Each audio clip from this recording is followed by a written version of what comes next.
So a while back, I stumbled across a project that's maybe one of the most interesting crypto projects in the entire space. And that's a project called Defi Kingdoms. At the time, I think Defi Kingdoms had just come out. I didn't really understand what it was trying to do or how it worked, so I never ended up actually investing in it. And later on, I really regretted that when the price of their Jewel token, which is like the native token of their platform, ended up absolutely skyrocketing. And after that, I also just kept hearing about this project all the time, especially from a lot of different crypto developers who almost spoke about it with like reverence. I think because the project's just so unique and different than anything else out there in the space. So back in December, after somebody mentioned DeFi Kingdoms again, I finally decided to take the plunge and give it a shot and see how this project actually worked. Starting out, I went exploring in the map, and right at the center of the map, I noticed something called Marketplace, so I clicked on that. And in the Marketplace, there was 3 NPCs. Clicking the trader opened up a DEX where I could buy and sell tokens. Druid was how you bought seeds for yield farming, and the vendor sold you other NFT items that I wasn't quite sure how to use. The dock was essentially just like a bridge where you could bridge assets from other different chains. The bank was where you staked your tokens to generate a yield. The gardens were where you did your yield farming. So if you wanted to create a liquidity pool, you were given a seed and you plant it in the gardens and do your yield farming, which I thought was really clever. The tavern was where you bought, sold, and hired out hero NFTs. And then they had like all sorts of other stuff. They had like professions, an alchemist, a meditation circle, and some sort of portal. And I really didn't understand what any of those things were for at all. I got like the docks was a bridge, the marketplace was a swap, and the bank was where you staked, but I didn't understand how professions, the alchemists, and all that other stuff worked. And looking at it, I could tell that there was all kinds of strategies you could use to make money with DeFi Kingdoms, but I just wasn't sure what was the best strategies or which ones I should be looking at. So I jumped over to the Discord to ask around. And people had all sorts of suggestions on the best way to use DeFi Kingdoms to make money. Some people said I should just put my money in the bank. Other people said it was all about gardening, and other people said it was all about hiring out heroes. So I decided to try all 3 and see which one did best. To start out, I put $2,000 into buying 2 heroes. I originally meant to just buy one for 77 Jewel, but I accidentally bought 2.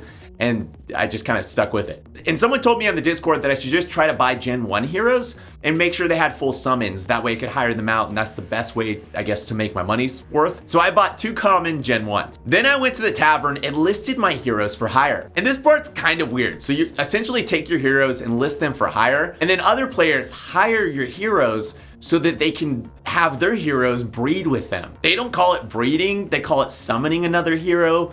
But you take 2 heroes and then they summon a 3rd hero. So that's what you're hiring your heroes out to do. I would have thought it was like, go fight a dragon or like something else, but I guess that's not where the money's at. I listed one for 15 Jewel and one for 20 Jewel. It had cost me around 149 Jewel to buy both, so I figured with each having 9 and then 10 summons respectively, I could hopefully double my investment. The second thing I did was just use the bank, and this one was super easy. I just bought 77 Jewel, I threw it in the bank, and that was it. The third strategy was the gardening strategy. And for this one, I had to go to the marketplace.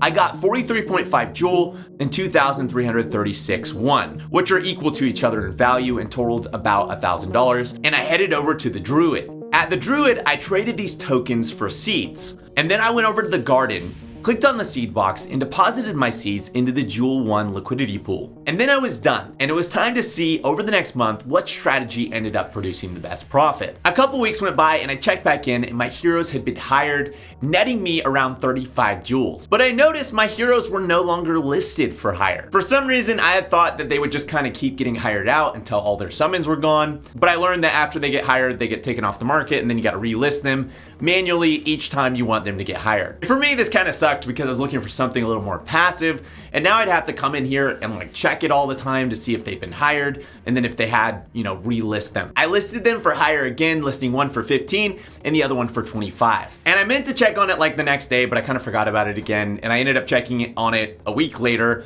and they had been hired out again, and I had netted another 40 jewels. I decided to list them for hire again, this time for 20 and 30 jewels. And as of today, the time of this recording, it's been 1 month. And we're gonna take a look at exactly how these strategies ended up playing out and which strategy ended up netting me the most profit. First off, hiring out my heroes ended up netting me $712 from an initial investment of $2,000. I think if I would have ended up checking in more often, I could have probably hired them out quite a bit more. And based on the prices I was charging, had I sold out of my summons for both characters, I would have netted around 445 jewels or $4,300 in today's prices. And keep in mind, today's prices, the price of jewel is actually a little bit lower than when I bought in. And considering I only put in 2,000, which is kind of a small investment for what I normally do, if I had put in like $20,000 as a starting investment for this game, I would have pulled in around $7,000 over this last month. And had I been more attentive and sold out my summons, I would have netted around $43,000. So I'd say strategy number 1 was definitely a win. My second strategy was to just passively use the bank. I took my money, my jewels, my 77 jewels, I stuck them in the bank and I left them there for a month. The bank generates a yield based on how many transactions were on the platform. And then, depending on how much jewel I have stored in the bank, I get a percentage of those transaction fees sent to my, address. And this strategy didn't do very well at all. I ended up making less than 2 jewel tokens after a month, or around $17. Keep in mind, because I accidentally bought a second hero with the hero strategy, I had invested $2,000 into that strategy.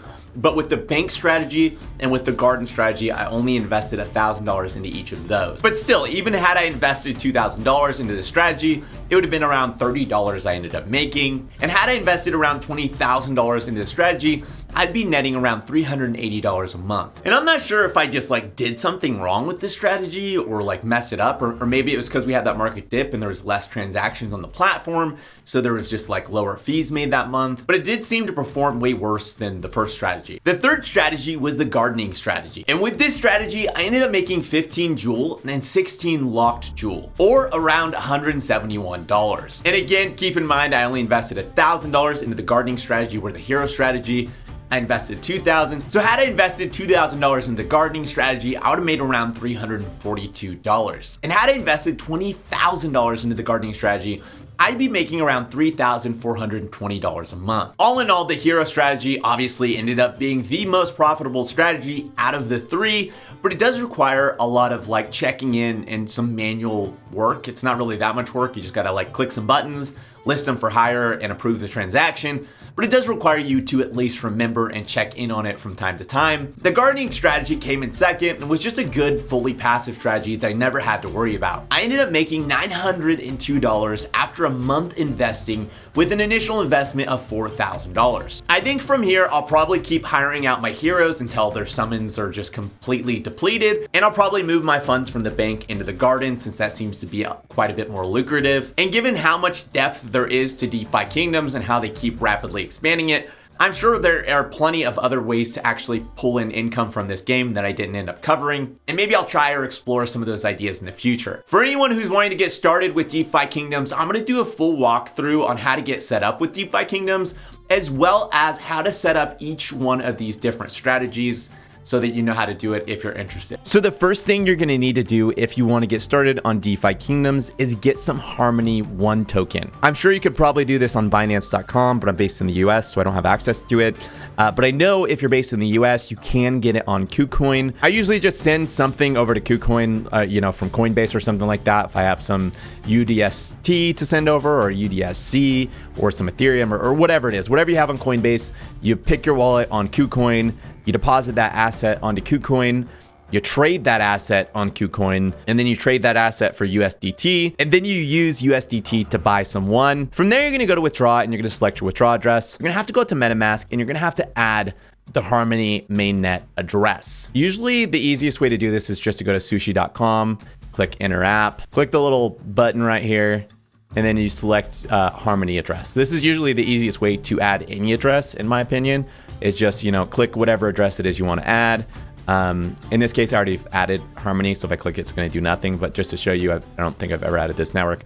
I'll click that, and then it's going to say, allow this site to add network. And then it's just going to automatically add it, and you just click approve. And that just makes it super, super easy to add, whatever network it is you want to add. After that, you're going to have to get your wallet address, and you're going to have to add it in here. And unlike, BNB or Avalanche, or, you know, Moonriver or Ethereum or literally any other blockchain, for some reason on Harmony One, you have to have a different address than you normally use. You can't use the normal 0x address. If you do it on KuCoin, at least, it's going to give you an error and say it doesn't work.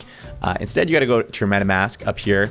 You're going to have to click on these three dots, click View Account in Explorer, and then you're going to see your address up here, and you're going to click Copy. You're going to then paste that address right here, select the network Harmony One, and then after that, you're going to select how much you're going to send. I always recommend send a little bit first. Test it. Make sure you got everything right.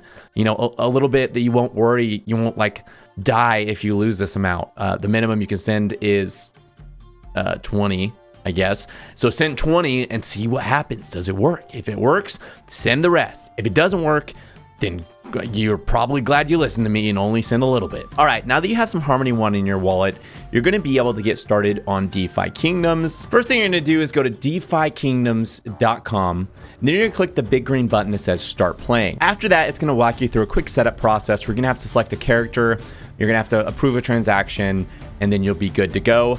Because I don't have any other wallets that I don't have a character on, that I have one in, it's not gonna let me do that at this time, but it's a really simple and straightforward. You're gonna pick your name, you're gonna pick your character, and then you're gonna sign a transaction. That's it. And then you should be in the game, ready to go, ready to explore and see what's going on. When I originally, you know, got started with DeFi Kingdoms, they didn't have the castle and this land. That's why I didn't really reference it in the video, is because that didn't used to exist. And now it does. And it's crazy because you got like, I don't even know what's going on with like some of this stuff. Like, I feel like I'd want some land over here by this big tower thing. Yeah, I don't know much about the land, so I'm gonna have to look into the land and see what's going on with that. It does seem rather expensive though to buy it. This guy's asking, you know, a small fee of 500,000 Joule, which is about $4 million he wants for his little village. I think I'm gonna have to pass on that one.